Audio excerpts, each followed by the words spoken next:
ఎదుటివారి తప్పులెత్తి చూపడానికి అంత తొందరపాటు నీకు దేనికి?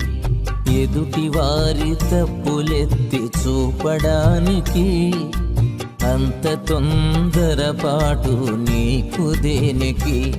తీర్పు తీర్చుచున్న నీవు నేరస్తుడివవుతావు. తీర్పు తీర్చుచున్న నీవు నేరస్తుడివవుతావు.